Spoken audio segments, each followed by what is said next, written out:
Hey, what is up, everybody? This is Stevie Breach coming to you here today with the biggest news rumor coming out of Wrestlemania 34 weekend in New Orleans is that they're thinking about maybe having Batista be their Hall of Famer to main event the Hall of Fame this year.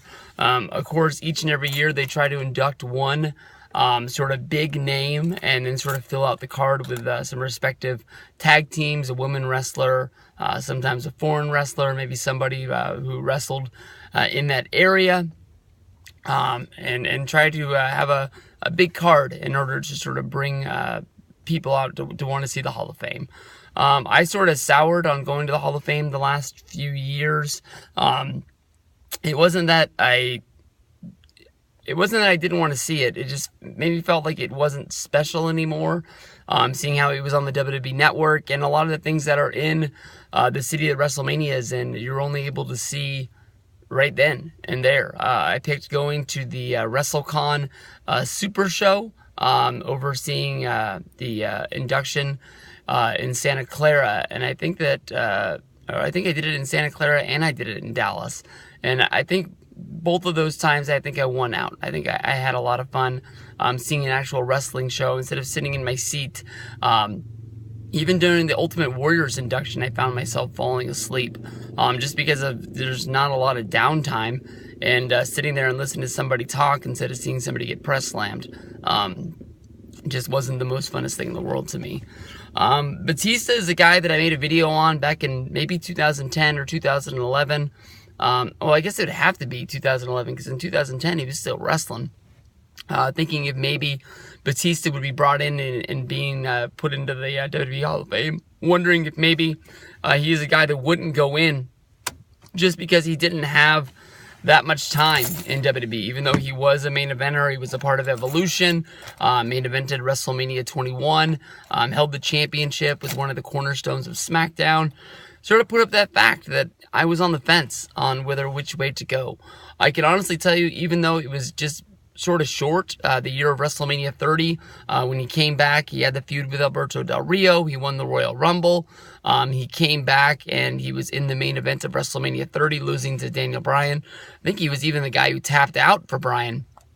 And then having the matches of Evolution versus The Shield. Even though they were so short, I can honestly tell you that him returning is one of the reasons why I said that Batista would make a very good Hall of Famer in my mind. I think the return put him over the top to show that he has the love for wrestling, and that he really did want to be there. It wasn't like he just sort of packed up his bags and left town. Batista left wrestling, honestly, because he got to the point where he thought that it wasn't fun anymore. And even that was the reason why he left wrestling the second time. I know that WWE and Batista really don't have the best relationships. I know that if, honestly, Triple H was to call Batista and he had a good idea, I think that Batista would come back and return for it if he wasn't filming a movie or if he wasn't doing some publicity for it.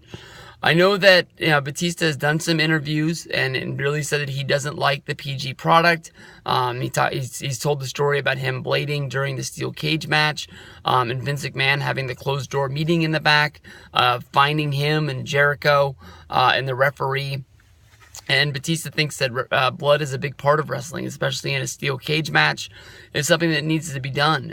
Batista has also said that he loves doing house shows more than he loves doing television because of the fact guys can go out there and do almost whatever they want to do, and it's not heavily scripted. They're not handed a script, told them to do this. It's one of the things that Batista likes to do is go out there and cut his own promo and be able to prove that he's able to put fans into the seats. Batista's a guy that has left wrestling, really gone out there into the mainframe and just been able to show that he is a star. We've seen him in the James Bond movie. We saw him in the Guardians of the Galaxy and the sequel, which both were box office huge successes. I just saw a commercial for a movie yesterday where it's sort of looking like Batista's walking around with a girl and it's almost like the end of the world. I think the movie started with a B. I don't think it's Boondocks or something like that, but it was a weird name, and it was honestly something that I was sort of into, and then all of a sudden I looked at the screen a little bit more, and I was like, that's fucking Batista. So I think that honestly Batista would do this to sort of hand something back and give it to the fans. I would love to see Batista come back and wrestle. That's one of the things where it sort of seems like WWE and Batista are on weird terms because of the fact that Batista has said that he wanted to come back for a few things, and the things that they've offered him were just too weak and didn't make a lot of sense. I can remember it being rumored that Batista was being contacted to be the special guest referee for the Roman Reigns versus Triple H match at WrestleMania 32, or at least do something at WrestleMania 32, with it being the biggest WrestleMania of all time, and him being he's not a movie star like The Rock, but I mean, like, he's getting there.